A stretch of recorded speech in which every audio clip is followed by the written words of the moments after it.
Hello मेरे दोस्तों, आज हम लेकर आए कहानी जादुई मोती महल। समंदर के किनारे बसे हुए एक गांव में अर्जुन नाम का एक गरीब और ईमानदार मछुआरा अपनी माँ के साथ काम करता है। एक दिन अर्जुन सुबह उठकर अपने काम पर जाने की तैयारी कर रहा था। तभी उसकी माँ जोर से खांसने लगी। क्या हुआ माँ? मैं कुछ दिन से देख रहा हूँ कि तुम्हें लगातार खांसी आ रही है। तुम ठीक तो हो ना? बेटा, अब मेरे ऊपर बुढ़ापा हावी होने लगा है। बुढ़ापे में खांसी की बीमारी तो आम बात होती है।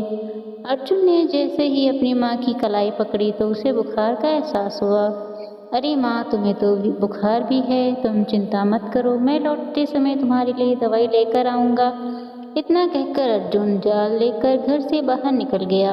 अर्जुन समंदर के किनारे बैठकर निराशा में डूब गया और अपने आप से बोला, मैंने माँ से कह तो दिया है कि मैं बाजार से उनके लिए दवाई लेकर आऊँगा, लेकिन मैं दवाई कहाँ से लेकर आऊँगा? मेरे पास तो बिल्कुल भी पैसे नहीं हैं। उसकी आंखों से आंसू बहने लगे और वो गहरी सोच में डूब गया। कुछ देर बाद उसके मन में एक विचार आया। काम करता हूँ, धनी राम से कुछ पैसे उधार मांगता हूँ। इस गांव में केवल धनी राम ही है जो लोगों को कर्ज देता है। इतना कहकर अर्जुन सीधा धनी राम की हवेली की ओर चल पड़ा। धनी राम गांव का सबसे अमीर और घमंडी व्यक्ति था। अर्जुन को देखकर उसके चेहरे पर व्यंग भरी मुस्कान आ गई। अरे अर्जुन, तुम मेरी हवेली में, तुम्हारे जैसे गरीबों का मेरी हवेली में कोई काम नहीं। क्या तुम यह बात नहीं जानते? धनी राम जी, मेरी माँ की तबीयत कुछ समय से ठीक नहीं है। यदि आप तो जानते ही हैं, मैं गांव का सबसे गरीब मछुआरा हूँ। मुझे कुछ पैसे उधार दे दीजिए, मैं धीरे धीरे करके आपके सारे पैसे चुका दूंगा। यह सुनकर धनी राम हंस पड़ा। कहाँ से चुकाएगा? मैंने तेरे जाल में तो एक या दो से ज़्यादा कभी मछलियाँ को फंसते देखा ही नहीं। बस उतना ही मछलियाँ फंसती हैं जितना तेरा और तेरी माँ का पेट भर जाता।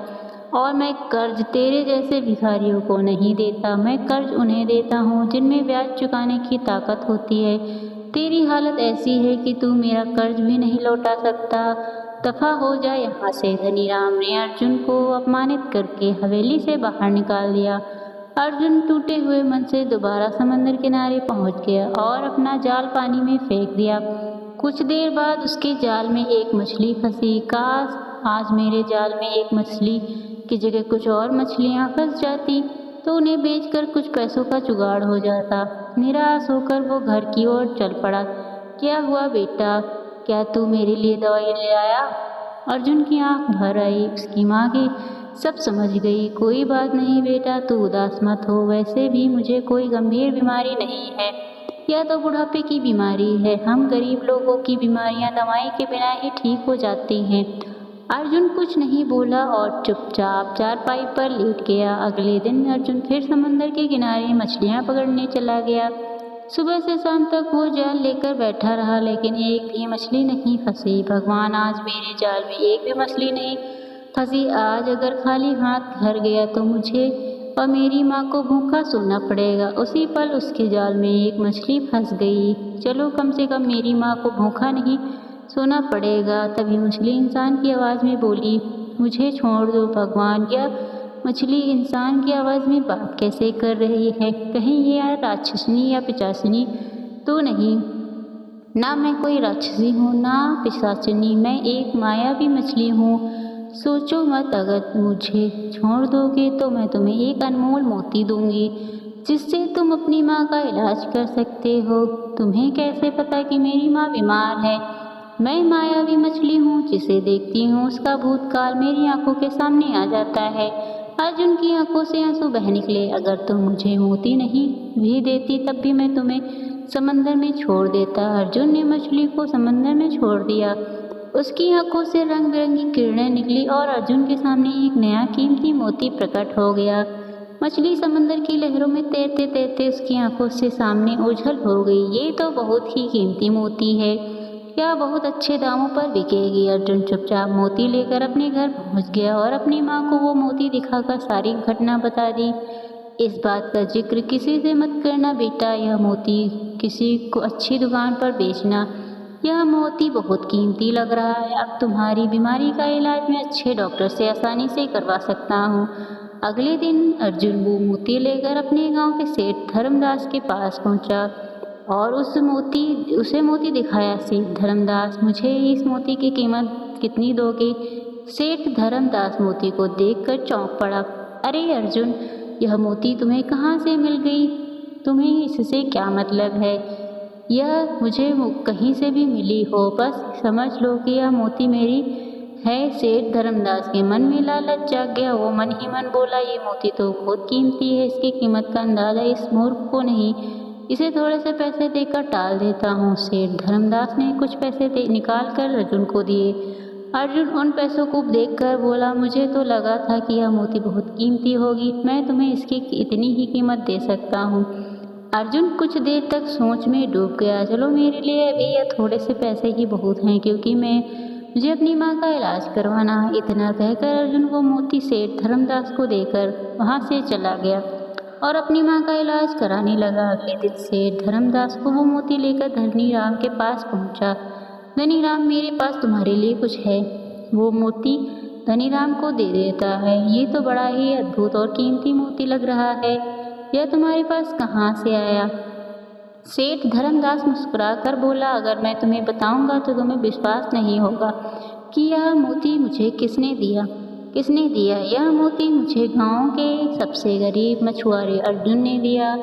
धनीराम बुरी तरह चौंक गया। अर्जुन, वही अर्जुन जो कल परसों मेरी हवेली पर आया था कर्ज मांगने, उसके पास इतनी कीमती मोती कहाँ से आ गया? मुझे नहीं पता, लेकिन मैंने उस मूर्ख को बहुत कम पैसे देकर टाल दिया। शहर में यह मोती लाखों में बिकेगी। तुम्हारी तो शहर में अच्छी जान पहचान है, तुम इसे बेच दो और जो भी लाभ होगा हम आधा आधा बांट लेंगे। लेकिन उसके मन में लालच भर गया। एक काम करो सेठ धर्मदास, अर्जुन पर नज़र रखना, क्या पता उसके पास और भी मोती हों। अगर वो शहर पहुंच गया तो इसकी असली कीमत पता चल जाएगी और वो सबसे अमीर बन जाएगा। तुम ठीक कह रहे हो, मैं अर्जुन पर नज़र रखूंगा। इतना कहकर सेठ धर्मदास वहाँ से चला गया। कुछ दिन बीत गए। अर्जुन की माँ पूरी तरह स्वस्थ हो गई। एक दिन अर्जुन फिर जाल लेकर समंदर के किनारे पहुंचा। जैसे ही उसने जाल फेंका, अगली ही घड़ी उसका जाल भारी हो गया। लगता है आज मेरे जाल में सैकड़ों मछलियाँ फंस गईं। जैसे ही उसने जाल बाहर निकाला, उसकी आंखें आश्चर्य से फैल गईं। जाल मोतियों से भरा पड़ा था। ये क्या? मेरे जाल में तो वही मोती फंसे जो उस मछली ने दिए थे। सुनहरी किरणों से चमकते मोती देखकर अर्जुन स्तब्ध रह गया। अब मैं इन मोतियों को गांव में नहीं बेचूंगा, इन्हें शहर ले जाकर बेचूंगा और बहुत धनवान हो जाऊंगा। अर्जुन सारे मोती लेकर घर पहुंचा। अपनी माँ को दिखाया, माँ, आज मेरे जाल में मछलियाँ नहीं फंसी, लेकिन ये कीमती मोतियाँ जरूर फंस गईं। उसकी माँ की आंखें भी आश्चर्य से फैल गईं। उसी समय संयोग से धर्मदास वहाँ पहुँच गया। अरे अर्जुन, तेरे पास सैकड़ों मोती कहाँ से आ गए? तुम्हें इससे क्या मतलब? यह मोती कहाँ से आए? यह मोतियाँ मेरी हैं, अब मैं इन्हें नहीं बेचूंगा। पिछली बार तुमने मुझे बहुत कम कीमत दी थी, मजबूरी में मैंने बेच तो दिया था, लेकिन अब तुम यहाँ से जा सकते हो। से धर्मदास क्रोध और ईर्ष्या से भर कर गया और सीधा धनीराम की हवेली की ओर चल पड़ा। सेठ धर्मदास क्रोधित होकर धनीराम के पास पहुंचा और उसे सारी घटना बता दी। धनीराम ने, मैं अर्जुन के पास उसी तरह की मोती देख कर आया हूँ और वह बहुत ज़्यादा थे, उनकी कीमत कम से कम करोड़ों में होगी। ये सुनकर धनीराम चौंक गया। मुझे इसी बात का शक तो था, सही निकला। जब तुमने उसके पास इतने ढेर सारे मोती देखे तो तुमने उससे छीन क्यों नहीं लिए? पागल हो गए हो? मैं उससे कैसे छीन सकता था? अगर मैं उससे मोती छीनता तो वो शोर मचाने लगता और सब मुझे चोर समझ लेते। कैसे भी करके उन मोतियों को छीनने का उपाय सोचो। धनीराम गहरी सोच में डूब गया। कुछ देर बाद उसकी आंखों में चमक आ गई। एक उपाय है मेरे पास, क्यों ना आज रात हम अर्जुन के घर पर डाका डलवाएं और उससे हमेशा के लिए अपने रास्ते से हटा दें। इस तरह हम मोती हमारे पास आ जाएंगे और लोग समझेंगे कि डाकुओं ने अर्जुन के घर पर हमला किया और उसे मार दिया। बिल्कुल ठीक कह रहे हो तुम, ऐसा ही करना सबसे ठीक रहेगा। रात के समय अर्जुन सो रहा था, तभी दो नकाबपोश उसके घर घुस गए। अर्जुन अचानक हड़बड़ा कर उठा। और उन दोनों नकाबपोश की ओर देखकर बोला, कौन हो तुम दोनों? दोनों नकाबपोश ने कोई जवाब नहीं दिया और सीधे उस जगह की ओर बढ़ गए जहाँ मोतियों से भरी पोटली रखी थी। एक नकाबपोश ने पोटली उठा ली और दोनों वहाँ से भागने लगे। तभी अर्जुन की माँ की आँख खुल गई। अरे अर्जुन, हमारे घर में क्या हो रहा है? दो डाकू अचानक हमारे घर में घुस गए और कीमती मोतियों को लेकर भाग गए। मैं उनका पीछा करने जा रहा हूँ। नहीं बेटा, तेरी जान को खतरा हो सकता है। डाकुओं ने मेरी बात नहीं सुनी और दोनों डाकुओं ने पीछे दौड़ पड़ा। दोनों डाकू दौड़ते हुए समंदर के किनारे पहुंचे। अर्जुन भी वहां आ गया। मेरे मोती मुझे वापस कर दो। दोनों डाकुओं ने अर्जुन को बुरी तरह पीटना शुरू कर दिया। कुछ देर बाद अर्जुन जमीन पर गिरा। उन्होंने उसे उठाकर समंदर में फेंक दिया और सीधे धनीराम की हवेली की ओर चले गए। डाकुओं ने मोती की पोटली धनीराम को दे दी और वहां से चले गए। थोड़ी देर बाद सेठ धर्मदास भी पहुंच गया। देखा मेरी बुद्धि का कमाल, मैंने अपनी चाल चलकर यह मोती अर्जुन से छीन लिए। अब तो वह कुछ नहीं कर सकता क्योंकि वो मर चुका है और मेरे आदमियों ने उसे मारकर समंदर में फेंक दिया। इतना कहकर धनीराम जोर जोर से हंसने लगा। इधर अर्जुन की माँ दौड़ती हुई समंदर के किनारे पहुंची। लहरें जोर जोर से टकरा रही थी। अर्जुन अर्जुन अर्जुन बेटा। उसकी नजर जमीन पर पड़े खून पर गई। वो फूट फूट कर रोने लगी। डाकुओं ने मेरे बेटे को मार दिया, उन्होंने समंदर में फेंक दिया। वो वहीं बैठकर थोड़ी देर तक रोती रही। अर्जुन मरा नहीं था, वो भी उसी की हालत में समंदर में तैर रहा था। उफनती लहरें उसे एक अनजान दिशा की ओर ले जा रही थी। सुबह हो चुकी थी। सूरज की पहली किरण के साथ अर्जुन की आंख खुली। वो चौंक कर उठा और अपने चारों ओर देखा। वो एक बेहद सुंदर द्वीप पर था। यह तो बड़ा ही सुंदर द्वीप लग रहा है, कहीं मैं सपना तो नहीं देख रहा। वो धीरे धीरे आगे बढ़ा। नहीं, यह सपना नहीं, हकीकत है। तभी उसकी नज़र दूर एक भव्य मोतियों से बने महल पर पड़ी। वो महल पूरी तरह चमकते मोतियों से बना था। उसकी दीवारें सुनहरी और सफ़ेद किरणें निकल रही थी। गुंबदों पर जड़े मोती सूरज की रोशनी में ऐसे चमक रहे थे जैसे आसमान से तारे उतर आए हों। महल के दरवाजे और खंभे इतने बारीक नक्काशीदार दिखे कि वे किसी स्वप्न लोक का हिस्सा लग रहे थे। अर्जुन काफी देर तक उस मोती महल को देखता रहा, फिर थोड़ा डरते हुए उसकी ओर बढ़ा और महल के भीतर चला गया। अर्जुन जैसे ही मोतियों के महल के भीतर पहुंचा, तभी उसके कानों में एक सुरीली आवाज गूंजी। तो आखिरकार तुम आ ही गए। अर्जुन ने पलट कर देखा तो उसके सामने एक बेहद सुंदर लड़की खड़ी थी। कौन हो तुम? मैं इस मोती महल की राजकुमारी हूँ। तुम तो मुझे पहले से जानते हो। मोती महल की राजकुमारी? और मैं तुम्हें पहले से जानता हूँ। मैं कुछ समझा नहीं। तुम्हें याद है कुछ समय पहले तुम्हारे जाल में एक मछली फंसी थी? हाँ, और उस मछली ने मनुष्य की आवाज़ में तुमसे बात की थी। वो मछली मैं ही थी। मैं अक्सर मछली का रूप धारण करके मनुष्यों की दुनिया में जाती हूँ। जो मनुष्य मुझे अच्छा लगता है और इसका मन लालच से मुक्त होता है, मैं उसकी मदद करती हूँ। जैसे मैंने तुम्हारी की। पहले तुम्हें एक मोती दिया और बाद में तुम्हारा जाल मोतियों से भर दिया। लेकिन डाकुओं को पता चल गया कि मेरे पास कीमती मोती हैं। वो रात में आए और मोती लूट कर ले गए और मुझे पीट कर समंदर में फेंक दिया। शायद उन्होंने समझा होगा कि मैं मर चुका हूँ। मेरी माँ भी यही सोच रही होगी। तुमने जो देखा वही सब सच समझा, लेकिन असल में वे डाकू नहीं थे, वे धनीराम के आदमी थे। धनीराम के आदमी? लेकिन धनीराम मुझ पर हमला क्यों करवाएगा? क्योंकि तुमने एक मोती सेठ धर्मदास को बेचा। उसने वो मोती धनीराम को दिया और धनीराम के मन में लालच जाग गया। उसने सेठ धर्मदास से कहकर वो तुम पर नज़र रखे। हाँ, मुझे याद आ गया। जब मैं मोतियों से भरा जाल लेकर आया तब सेठ धर्मदास अचानक मेरे घर आ गया था। उसी ने धनीराम को सब सच बताया। धनीराम ने योजना बनाकर अपने आदमियों से तुम्हारे घर पर हमला करवाया और मोती लूट लिए। उसने तुम्हें मरवाने की भी सोची, लेकिन मैंने तुम्हें बचा लिया। अर्जुन की आंखों में आंसू आ गए। धनीराम इतना नीच और गिरा हुआ निकलेगा, मैंने कभी नहीं सोचा था। अब मेरी बात ध्यान से सुनो। मैं तुम्हें फिर से बहुत सारे मोती दूंगी। तुम सीधे गाँव मत जाना, पहले शहर जाना और इन मोतियों को बेचकर बहुत सारा धन लेकर गांव लौटना। तभी तुम अमीर बन पाओगे। तब सेठ धर्मदास और स्वभाव के अनुसार तुमसे पूछने जरूर आएगा कि इतना धन कहाँ से आया। तुम उसे मत बताना कि यह मोती तुम्हें महल की राजकुमारी ने दिए और तुम्हें और उन्हें यहाँ का पता बताना। लेकिन मैं उसे इस द्वीप का पता कैसे बताऊँगा, मुझे खुद भी नहीं पता। जब वो पूछे तुम कहना अपना जहाज समंदर में उतारो और एक मोती हाथ पर पकड़ो। जैसे जैसे जहाज आगे बढ़ेगा मोती रंग बिरंगी रोशनी से चमकदार दिशा दिखाएगा। उसी दिशा में जहाज मोड़ देना, वो सीधा मोती महल तक पहुँच जाएगा। ठीक है, जैसा तुम कहोगी मैं वैसा ही करूँगा। राजकुमारी ने अर्जुन को बहुत सारे कीमती मोती दिए।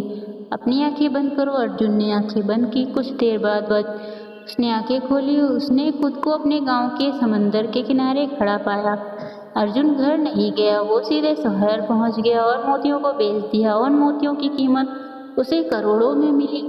अर्जुन बहुत सारा धन लेकर गांव लौट आया। बेटा, तुझे देखकर मेरी जान में जान आ गई। मुझे लगा था कि तू अब इस दुनिया में नहीं रहा। जिस बेटे के पास तुम जैसी माँ हो उसे कुछ हो सकता है क्या माँ? कुछ ही दिनों में अर्जुन गांव का सबसे धनवान व्यक्ति बन गया। उसकी टूटी फूटी झोपड़ी की जगह एक आलीशान हवेली खड़ी दिखी और वो गांव की कई जमीनों का मालकिन बन गया। यह सब देखकर धनीराम भीतर ही भीतर जल उठा। अर्जुन तो मर चुका था, यह वापस कैसे आ गया? और सबसे हैरानी की बात यह है कि वो अमीर बनकर लौटा है। मुझे समझ नहीं आ रहा कि उसके पास इतनी दौलत कहाँ से आई। चलो अर्जुन से ही पूछ लेते हैं, वो सीधा इंसान है, हमें ज़रूर बताएगा उसके पास इतना धन कहाँ से आया। अगले दिन धनीराम और सेठ धर्मदास अर्जुन के पास पहुँचे। उससे मीठी मीठी बातें करने लगे। अब वो तुम हमारे बराबरी के हो गए हो, बताइए आप यहाँ किस काम से आए हैं? धनीराम ने सेठ धर्मदास की ओर देखा और फिर मुस्कुराते अर्जुन से बोला, देखो अर्जुन, गांव में अफवाह फैली थी कि तुम डाकुओं ने मार दिया, फिर तुम बचकर कैसे आ गए और तुम्हारे पास इतना अचानक धन कैसे आ गया? सेठ जी, आपने बिल्कुल सही कहा कि आप हम बराबरी के हो गए, तो मैं आपसे कोई बात नहीं छुपाऊंगा। इसके बाद अर्जुन ने वही बात उन्हें बताई जो मोती महल की राजकुमारी ने बताने के लिए कही थी। क्या सच में समंदर के बीच किसी द्वीप पर मोती महल है और वहाँ उसकी राजकुमारी रहती है?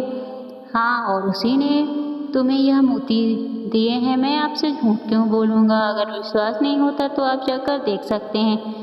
धनीराम और सेठ धर्मदास तुरंत अर्जुन की हवेली से निकल पड़े। उन्होंने एक जहाज तैयार किया और अपने पास रखे मोती के सहारे समंदर में निकल गए। कुछ दिनों बाद मोती चमकने लगा और रंग बिरंगी किरणों से रास्ता देखने लगा। वे उसी दिशा में जहाज मोड़ते रहे। अंत में मोतियों के द्वीप पर पहुंच गए जहां विशाल मोती महल खड़ा दिखा। इसका मतलब अर्जुन सच बोल रहा था। मुझे तो अभी भी विश्वास नहीं हो रहा कि मेरी आंखों के सामने ऐसा अद्भुत मोती महल है। चलो अंदर चलते हैं। धनीराम और सेठ धर्मदास महल के भीतर पहुंचे। तभी मोती महल की राजकुमारी वहां आ गई। तुम ही हो इस मोती महल की राजकुमारी? हाँ, मैं वही हूँ। तो फिर हमें भी अर्जुन की तरह ढेर सारे मोती दे दो, बल्कि उससे ज़्यादा मोती दे दो। अगले ही पल राजकुमारी की आंखों से रंग बिरंगी किरणें निकली और धनीराम से